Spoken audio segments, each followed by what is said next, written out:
مسیح میں آپ کی سلامتی ہو. میرا نام ایونجلسٹ عمر سردار ہے. دوستو آج پھر میں ایک نئے سوال کے ساتھ آپ کی خدمت میں حاضر ہوا ہوں. سوال یہ ہے کہ سیدنا مسیح نے اپنے صحابہ کرام کو حکم دے کر کیوں کہا کہ غیر قوموں کی طرف نہ جانا اور سامریوں کے کسی شہر میں داخل نہ ہونا. یہ بیان ہمیں سیدنا مسیح کا مقدس متی رسول کی انجیل اس کا 10واں باب اس کی 5ویں آیت کے اندر مل جاتا ہے. تو ایسا لگتا ہے کہ سیدنا مسیح کا پیغام عالمگیر نہ تھا. سیدنا مسیح صرف اور صرف بنی اسرائیل کے لیے تشریف فرما ہوئے تھے, اہل یہود کے لیے آئے تھے, نہ کہ پوری دنیا کے لیے. یہ غیر مسیحیوں کا اعتراض ہے. تو دیکھیں اس کا جواب سنیے, اس کا کانٹیکسٹ جو ہے اس حوالے کا کہ سیدنا مسیح نے کیوں خاص کر کے غیر قوموں میں جانے سے روکا اور یہ کہا کہ اسرائیل کے گھرانے کی کھوئی بھیڑوں کے پاس جانا. تو دیکھیں میں نے پہلے بھی اپنی ویڈیو کے اندر کہا ہے کہ سیدنا مسیح کے پہلے سامعین جو تھے وہ بنی اسرائیل تھے. بنی اسرائیل کو پہلے ٹھیک کرنا تھا اور ان کو یہ بتانا تھا کہ وہ مسیحا یروشلم کی زمین پر تشریف فرما ہو گیا ہے جس کا آپ صدیوں سے انتظار کر رہے تھے. وہ مسیحا آ گیا ہے. تو دیکھیں بنی اسرائیل جو تھے یہ راہ سے بھٹکے ہوئے تھے,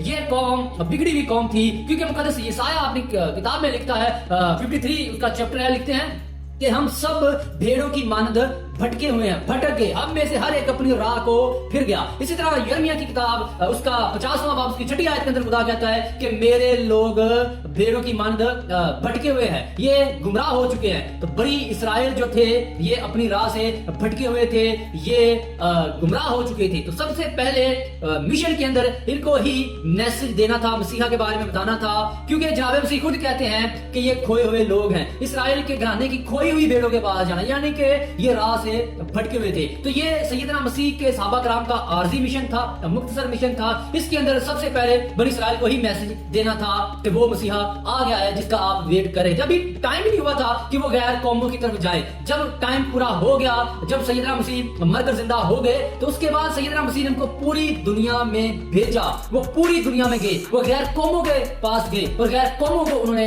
سیدنا مسیح کے بارے میں بتایا. تو یہاں پر عارضی مشن تھا. پہلا مشن جو تھا شاگردوں کا وہ عارضی مشن تھا, مختصر مشن تھا. اس کے اندر صرف اور صرف ابھی بنی اسرائیل کو ہی میسج دینا تھا, مسیح یسوع کے بارے میں بتانا تھا. تو یہاں پہ کوئی تضاد نہیں, ایسا نہیں ہے کہ سیدنا مسیح کا پیغام جو ہے وہ عالمگیر نہیں ہے, یونیورسل نہیں ہے, بلکہ مسیحیت کا پیغام عالمگیر ہے. یسوع مسیح سیدنا مسیح پوری دنیا کے لیے آئے ہیں. جو بھی انسان آسمان کے تلے اور زمین کے اوپر رہتا ہے, چاہے اس کا کسی بھی مذہب سے کیوں نہ تعلق ہو, وہ سیدنا مسیح پر ایمان لے کر آئے گا. جب وہ بچا لیا جائے گا, وہ محفوظ کر لیا جائے گا. خدا